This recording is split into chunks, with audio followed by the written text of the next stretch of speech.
오늘 함께 보실 말씀은 마가복음 12장 35절에서 44절입니다. 함께 천천히 봉독하도록 하겠습니다.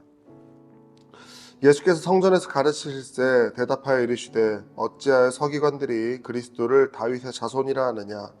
다윗이 성령에 감동되어 친히 말하되 주께서 내 주께 이르시되 내가 내 원수를 내 발 아래에 둘 때까지 내 우편에 앉았으라 하셨도다 하였느니라. 다윗이 그리스도를 주라 하였은즉 어찌 그의 자손이 되겠느냐 하시니 많은 사람들이 즐겁게 듣더라. 예수께서 가르치실 때에 이르시되 긴 옷을 입고 다니는 것과 시장에서 문안받는 것과 회당의 높은 자리와 잔치의 윗자리를 원하는 서기관들을 삼가라. 그들은 과부의 기산을 삼키며 외식으로 길게 기도하는 자니 그 받는 판결이 더욱 중하리라 하시니라. 예수께서 헌금함을 대하여 앉으사 무리가 어떻게 헌금함에 돈 넣는가를 보실새 여러 부자는 많이 넣는데 한 가난한 과부는 와서 두 렙돈 곧 한 고드란트를 넣는지라. 예수께서 제자들을 불러다가 이르시되 내가 진실로 너희에게 이르노니 이 가난한 과부는 헌금함에 넣는 모든 사람보다 많이 넣었도다. 그들은 다 풍족한 중에서 넣었거니와 이 과부는 그 가난한 중에서 자기의 모든 소유 곧 생활비 전부를 넣었느니라 하시니라. 아멘. 마가복음과 마태복음은요, 처음에 쓰여진 그 당시에 독자의 차이가 있습니다. 마가복음은 조금 더 이방인들에 대하여 쓰여졌던 책이었고, 마태복음은 유대인들에게 그 타겟이 설정되어 있습니다.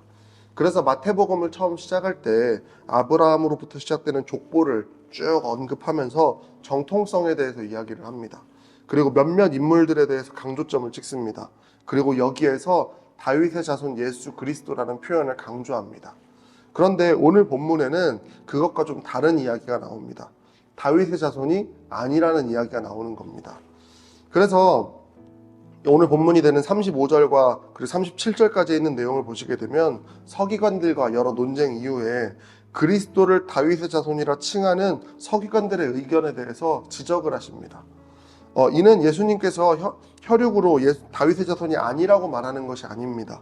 그런 것이 아니라 당시에 서기관들이 생각하는 메시아의 조건들이 있었던 거예요. 다윗의 자손으로 오셔서 어떤 권력적인 힘이나 이런 것들이 메시아에게 있을 것이다 라고 기대하고 있었던 것이죠. 그런데 그러한 자신들의 기대에 부합하는 메시아가 아니라 예수 그리스도가 다윗의 구세주, 그러니까 온 인류의 구세주로 오셨다는 것을 다시 한번 이야기하고 있는 것입니다. 그리고 이어서 우리가 익히 자주 들어온 과부의 두 렙돈에 대해 설명을 하시면서 아무리 작은 금액이어도 그의 전부를 드렸음을 칭찬하십니다. 자신의 것을 내려놓지 않으면 주님이 주시는 것을 우리가 줄 수 없습니다. 주님이 주실 때 우리의 것을 비워내야만 우리가 주님이 주시는 새로운 것들로 채울 수 있다는 것입니다. 마가복음 전반에 우리가 마가복음을 쭉 보고 있는데 제자들의 모습과 서기관들의 모습을 한번 생각해 보시길 바랍니다. 그들은 자신들의 것을 버리고 예수님을 따라오는 것 같았지만 사실은 더 큰 유익을 바라보고 예수님을 쫓았습니다. 그리고 하나님을 높인다고 말하고 율법을 수호한다라고 말하지만 실상은 그들의 기득권을 지키고 싶어서 율법을 이용하는 모습을 보이게 됩니다. 그러나 우리는 주님 앞에 우리의 모든 것을 드리며 나아가야 합니다. 그래야만 주님 앞에 주님이 주시는 새로운 것들로 우리가 체험을 받을 수 있습니다. 우리는 주님께 우리의 삶을 온전하게 드리는 것은 포기하는 것이 아니라 주님께 맡기는 것입니다. 우리는 주님께 드린다는 표현을 할 때 때로는 내가 가지고 있는 모든 것들을 포기하고 내다 버린다고 생각할 때가 많습니다. 저도 처음에 하나님 앞에 헌신을 할 때, 사관이 될 때 참 많이 자비석에 나가서 울었던 것 같습니다. 그런데 지금 생각해보면 왜 그때 그렇게 울었을까라고 생각해보면 몇 가지 이유가 있습니다. 옆 사람들 다 울고 있으니까 저도 우는 것이고, 또 한 가지는 내가 가지고 있었던 꿈과 내가 가지고 있었던 여러 가지 방향성들을 주님 다 포기하고 내가 주님 앞에 나아갑니다 라고 생각해서 울었던 것도 있습니다. 그런데 잘 생각해보니 하나님 앞에 사실 제가 포기한 건 하나도 없었습니다. 하나님 앞에 제 인생 가운데 인생을 통틀어 하나님께서 말씀하고 계셨고 그 말씀 가운데 제가 순종하며 나아갔던 것 뿐이지 사실은 내가 내 것을 너무나 주장하고 있었기 때문에 마치 모든 것들을 포기하고 버리는 것처럼 생각했던 것입니다. 그런데 나중에 시간을 돌이켜보니 내가 포기한 것은 하나도 없었고 도리어 주님께서 내 삶을 이끌고 계셨기 때문에 저는 주님 앞에 제 삶을 맡겨놨을 뿐입니다. 저는 제 인생 가운데 포기했다라고 생각을 이제 하지 않습니다. 포기한 것이 아니라 내가 내 인생을 주님께 맡기고 내가 주님 앞에 내 인생 가운데 주님이 나를 인도하시는 것들을 내가 의지하고 신뢰하며 나아간다는 것입니다. 그렇기 때문에 때로는 눈물을 흘리는 이유는 딱 한 가지입니다. 주님, 내가 연약하여서, 주님, 내가 죄가 많아서, 주님, 내 인생 가운데 내가 부족하여서 너무 힘듭니다라는 것이지, 그런 것들 외에는 내가 눈물 흘릴 이유가 없다라는 것입니다. 내가 내 것을 주님 앞에 포기한다라고 이야기하니까 반대로 말하면 내가 갖고 있는 게 너무 많다라는 것입니다. 그러나 내 인생이 주님의 것이고 주님 앞에 내 인생을 사용받길 원한다라고 이야기를 한다면 우리는 사실 포기하는 것이 없습니다.